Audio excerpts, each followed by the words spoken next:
สวัสดีจ้าสบายดีพี่น้องสบายดีสุขคนนะป้าอายข่อยเก่งอยู่เลย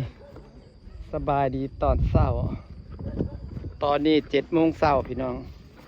สิมาหาเห็ดปวกมันเศร้าออกอะไรเห็ดเศร้าออกเราไม่พายได้แล้ว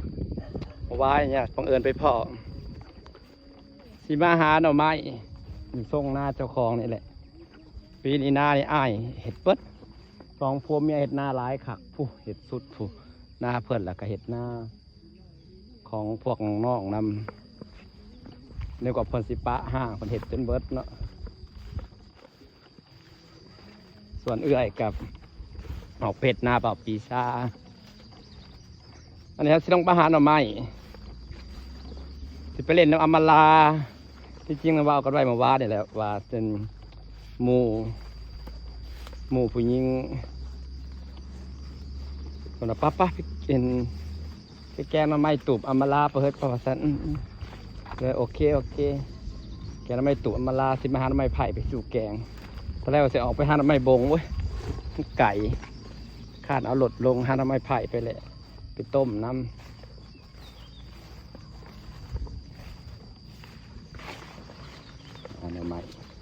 หาหน่อไม้อยู่ส่งหน้าเจ้าของแหละพี่น้องบริไก่แล้วย่างขางเฮือนลงมานี่ก็จะเป็นหน้าเขาเองสุดนี่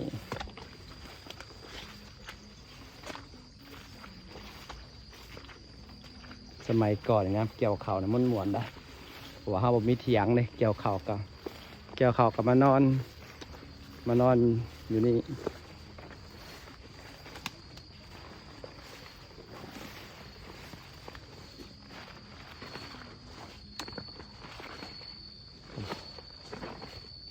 จากบ่พ่อเห็ดปวกครับพายมันใหม่มันบ่ออกเห็ดปวกอยู่บอนหมู่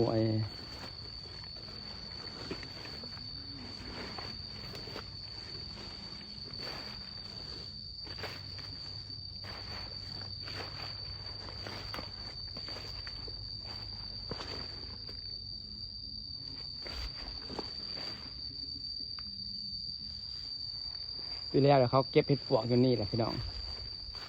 หาบหนึ่งปีนี้ไฟใหม่มันระบอกอยู่บอลเขาเคยเก็บไปหลายกะไฟใหม่กระบอกออก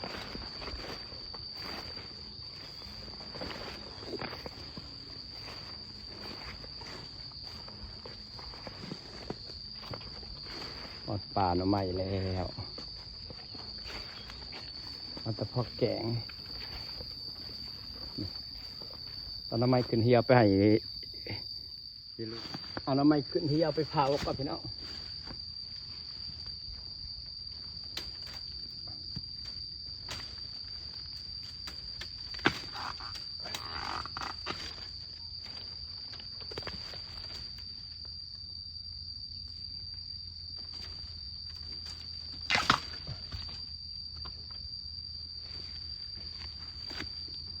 เผาแล้วก็สุกนี่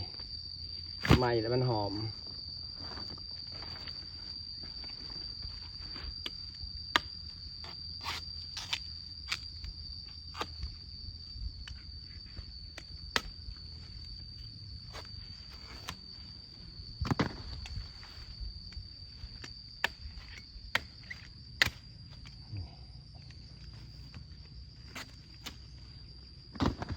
เผาแล้วซุปไว้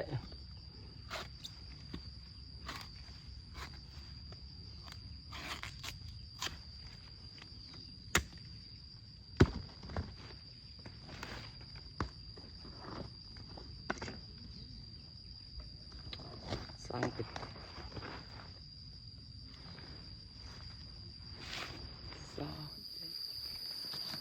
ยามนี่ยามหน่อไม้ขึ้นเหี่ยวพี่น้องเอ้ยต้องขอเกาะเอา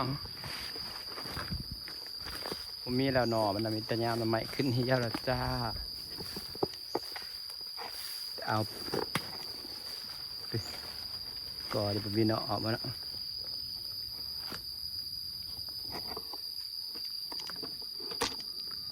เลาะหาหน่อไม้อยู่หวยพี่น้อง เฮ็ดก็สิบ่ออกแค่ไฟมันใหม่คักจะดิใหม่ชิ้นเอี่ยมเอาไม้ไปแกงจ้า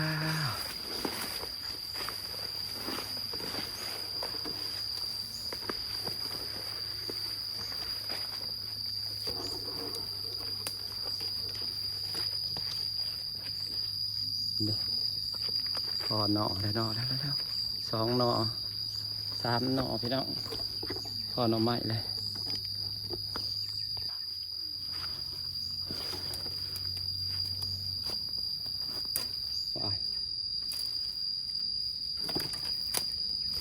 หาหน่อไม้ก็บอกง่ายเลยพี่น้องน้ำเพิ่น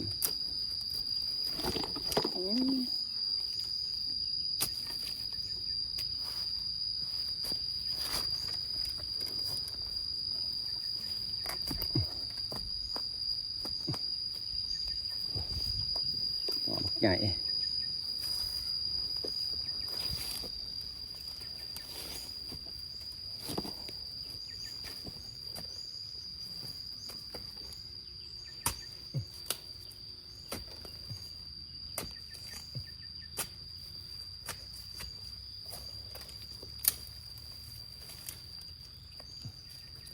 นี่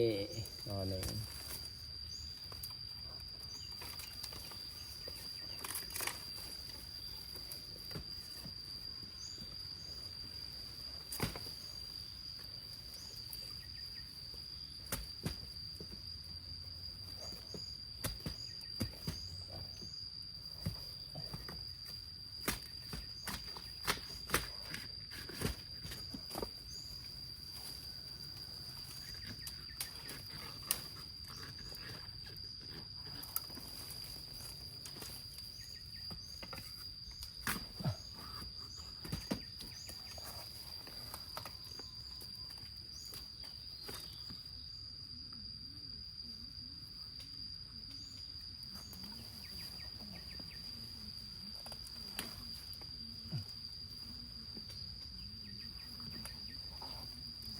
นี่หน่อใหญ่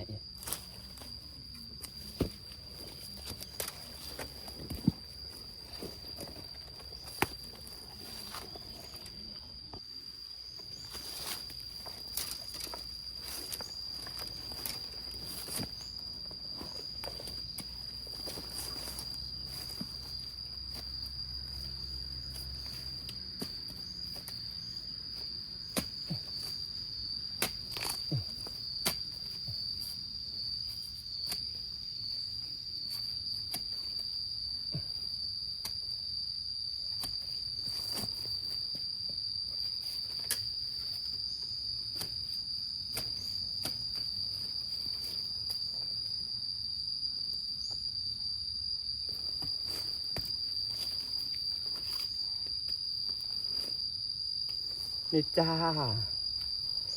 พี่น้องไปแกง3 หน่อ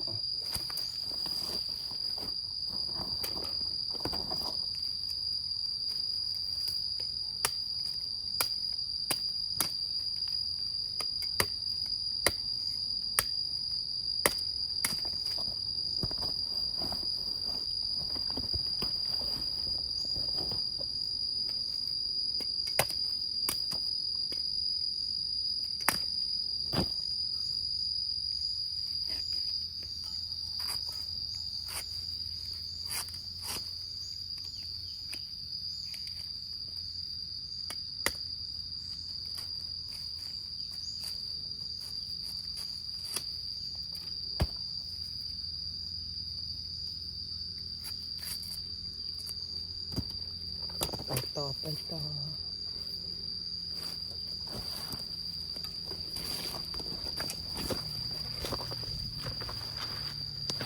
งามได้พี่น้องหน่อไม้นะนี่งามแทงามหวานสีสวยงามเลยจ้า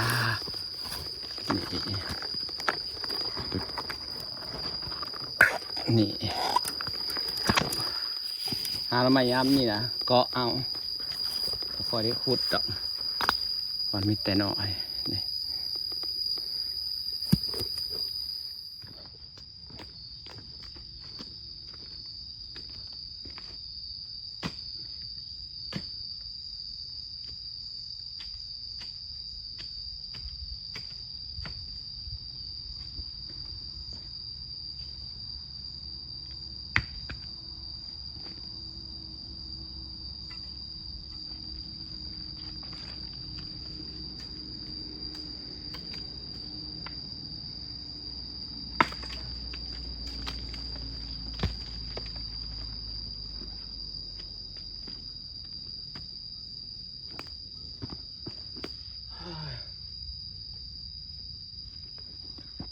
ไม่หน่อไม้จ้าพี่น้องจ้าดิจ้าป๊าบงามหลายแท้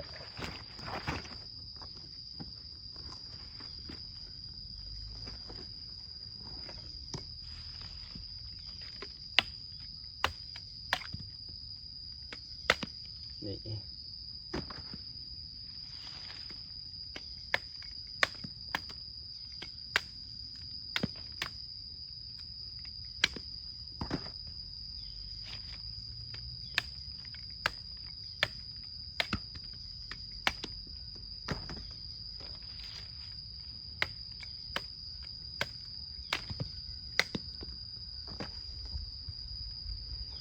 มาแป๊บเดียวมาแป๊บเดียวเต็มกระตาเลยพี่น้อง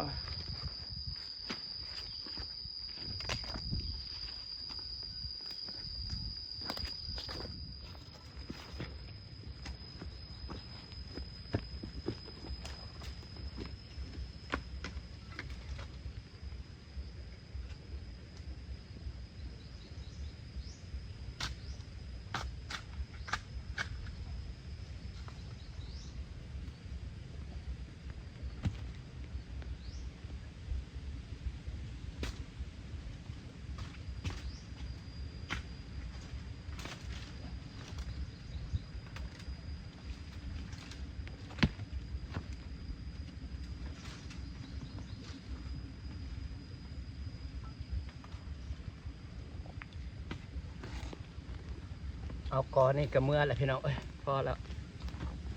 เต็มกระตาเลย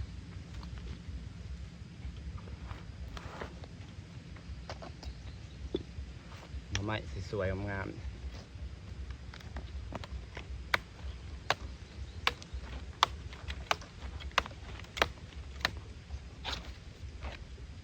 นี่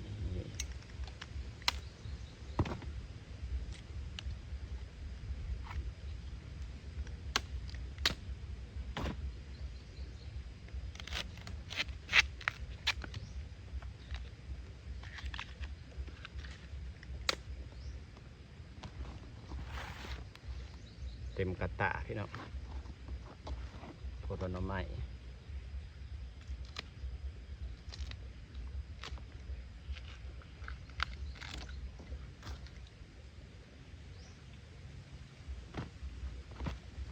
ี่พี่น้องเต็มกระตาจะได้ฝากบรรยากาศเป็นสำนีแหละพี่น้องขอบคุณทุกๆกำลังใจนะจ๊ะหนักเด้พอแหละมันหนักเอาลายกูนี่ซ้ำเมื่อพอได้สบายดีเด้อพี่น้องพอกันบัดอำมาลาจะสานอไม้ไปสู่กันต้มสวยๆเลยจ้ะ